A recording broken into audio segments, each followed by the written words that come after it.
I'm Natalie Zwickl and this is Style Notes, your go-to resource for effective style strategies. In today's video, I'll be talking about the key components of a practical and versatile wardrobe. You might have a pile of great pieces sitting in your wardrobe, but unless they go well with each other and give you plenty of options, they are pretty much a waste of space and money. So, what does a functional wardrobe do that your current wardrobe might not necessarily be doing at the moment? First of all, you have sufficient choice and flexibility of outfits to avail of anytime you're getting dressed, be it in the morning before going to work or heading off for drinks on Friday night. Second, your wardrobe is working around the mixing and matching principle, giving you more looks from fewer items. The ultimate advantage of that is that your wardrobe takes up less space, you spend less money, you can afford much better quality than you think, you travel light without compromising style, and wardrobe updating and replacing is easy and straightforward. As if all of those benefits were not life-changing enough, you also get to take your mind off the constant worry of what to wear or whether you look half decent.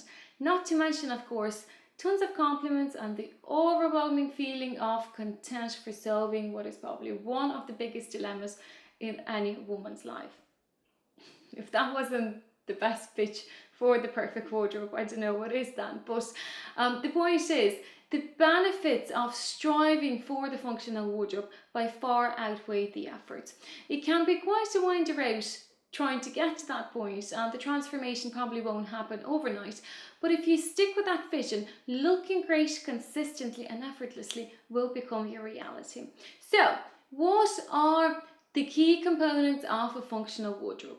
I would highlight 6 main factors that determine whether the wardrobe will make your life easier or will gloriously succeed at making it miserable.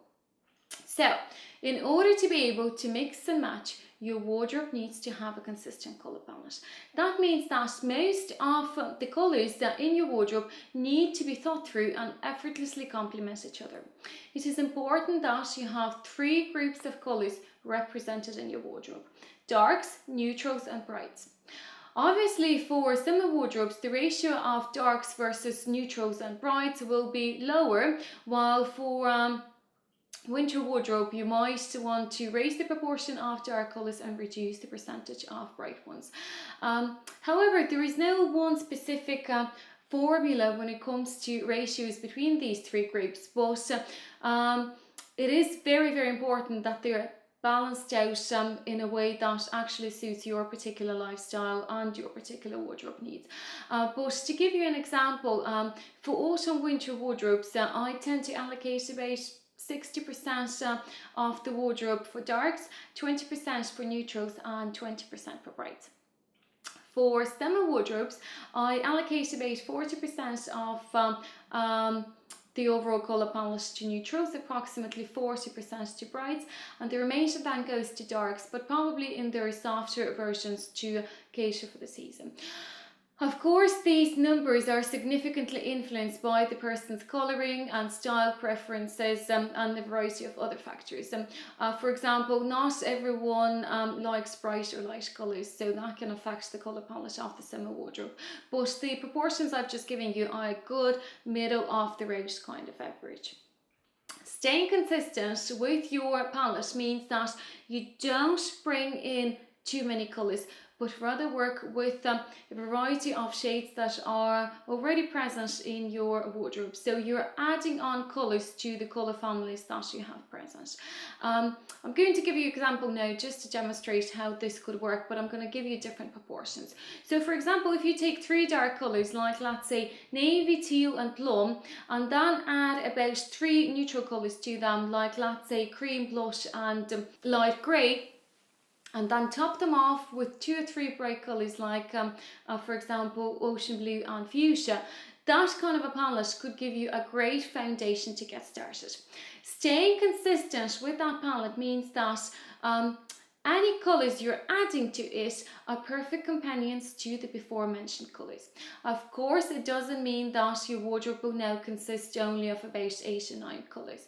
You can extend that palette by adding either a variety of different shades. So for example, if you're taking ocean blue, you might add a couple more other different shades of blue to extend that colour palette, or you might add the likes of different shades of teal or plum and take different shades of purple. But that means that you're still working within the same colour families, more so than introducing colours that are completely random, thus creating nothing short of a rainbow in your wardrobe. But if you're adding extra colours to your colour palette, you will strive to add colours that complement, of course, the shades that you already have, and mix well, if not with all the tones, but at least with more than half. In the example I've given you, I pretty much equally distributed colour ratios, as opposed to doing, for example, 60, 20 and 20. That type of distribution of colour proportion makes the wardrobe almost seasonless, because colours are equally represented. In that way, you can actually create a wardrobe that works more or less throughout the whole year, and you are just adjusting the ratios as the seasons change.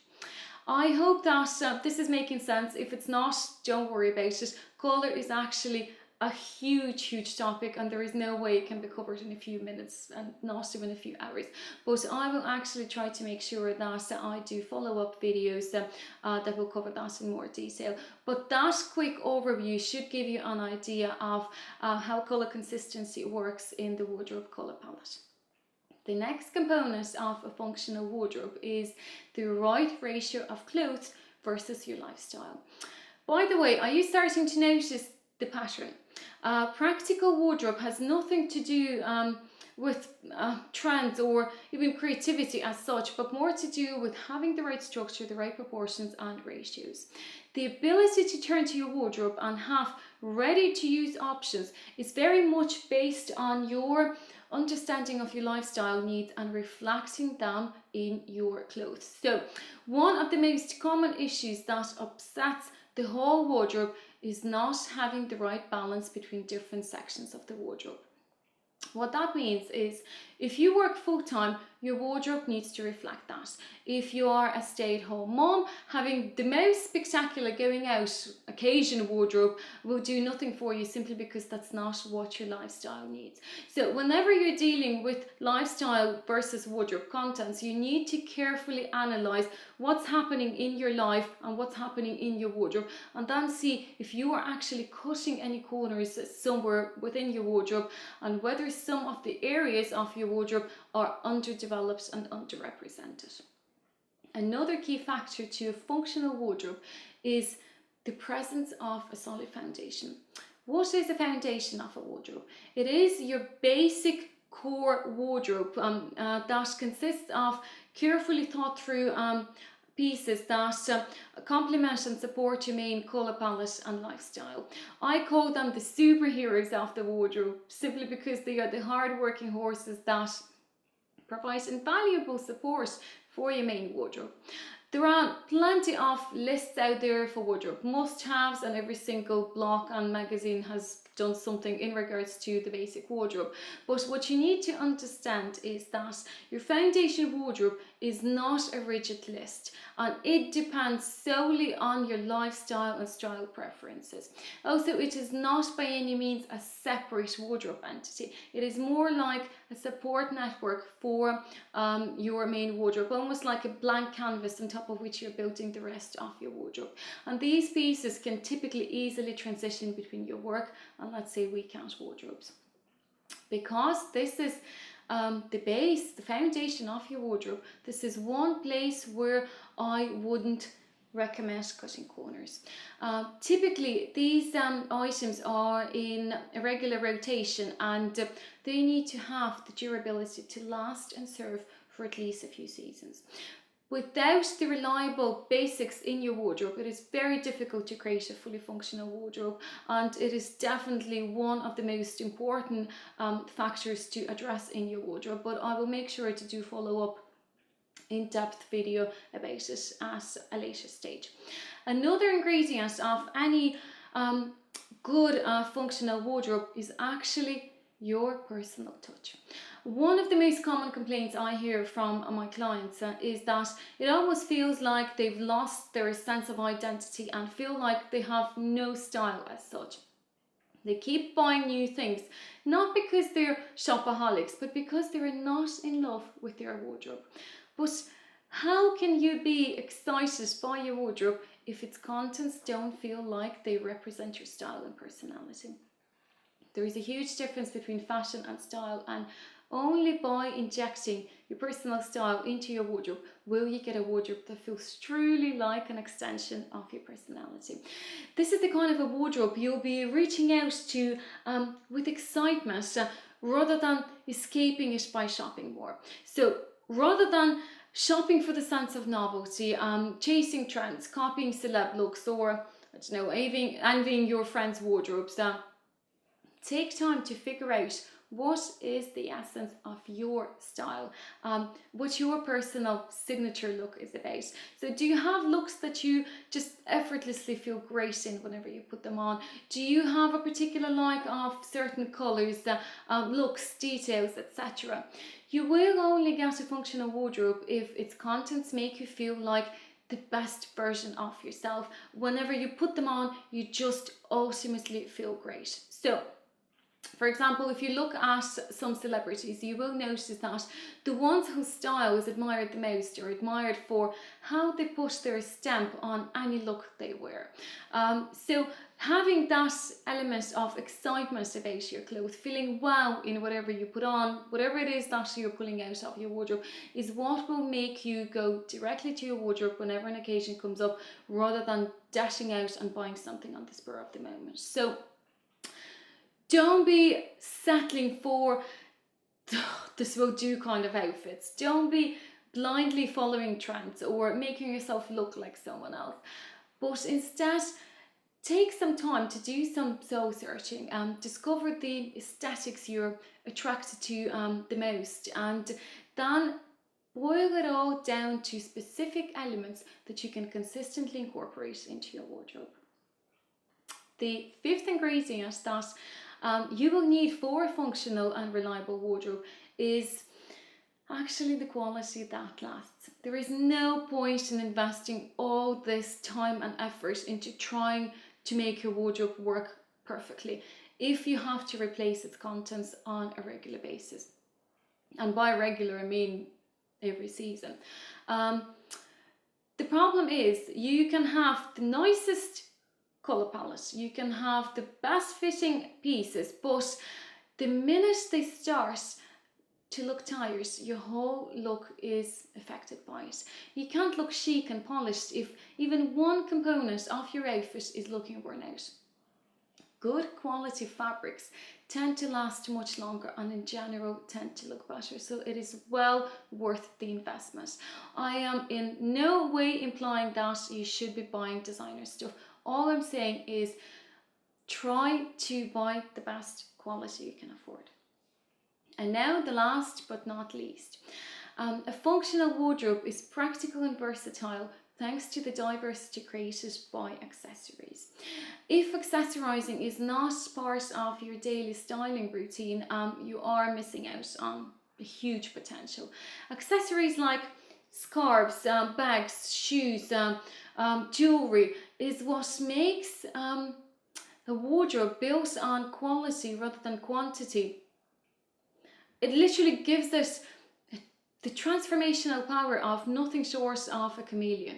The same outfit can look completely different just by changing the accessories, and it is actually the cheapest way of bringing variety and diversity into your wardrobe. So if you haven't been taking advantage of all the opportunities that accessories have to offer, I would highly encourage you to start experimenting. These are, guys, the key ingredients that are characteristic for any well put together wardrobe. As you can see, none of them actually have any relevance to size or age. So regardless of your shape or life stage, you can be the proud owner of a great wardrobe. Now, before you go saying, but what about the right colours for your colouring and the best fits for your shape? Yes, those are most definite prerequisite for making sure that your clothes actually do you justice. But apart from saying yes, it's super important to know what colours work best for you and what cuts flatter your shape. I can't really go into any more detail because these things are beyond the scope of this video, but also are highly individual. But I will make sure that I will cover them in more detail in subsequent videos. However, when it comes to those 6 ingredients that I mentioned, the overall guidelines work pretty much for everyone. So the big question now is, does your wardrobe have all of those ingredients? You will only see the full potential of a truly practical wardrobe only when you address all of those 6 components. So the next opportunity you have to spend some quality time evaluating your wardrobe, I would recommend you do so with a fresh outlook, unbiased approach, and literally reflecting to those 6 components. That's all from me for today, guys. I really hope that you enjoyed this video. I hope you found it helpful. If you know any friends that could benefit from this video, make sure you pass it on to them. If you have any questions, feel free to leave them in the comments below. In my next video, I'm going to talk about probably one of the worst mistakes that you are potentially doing on a regular basis. So make sure you don't miss out on that one. If you haven't done so yet, subscribe to my channel and stay up to date with all the videos.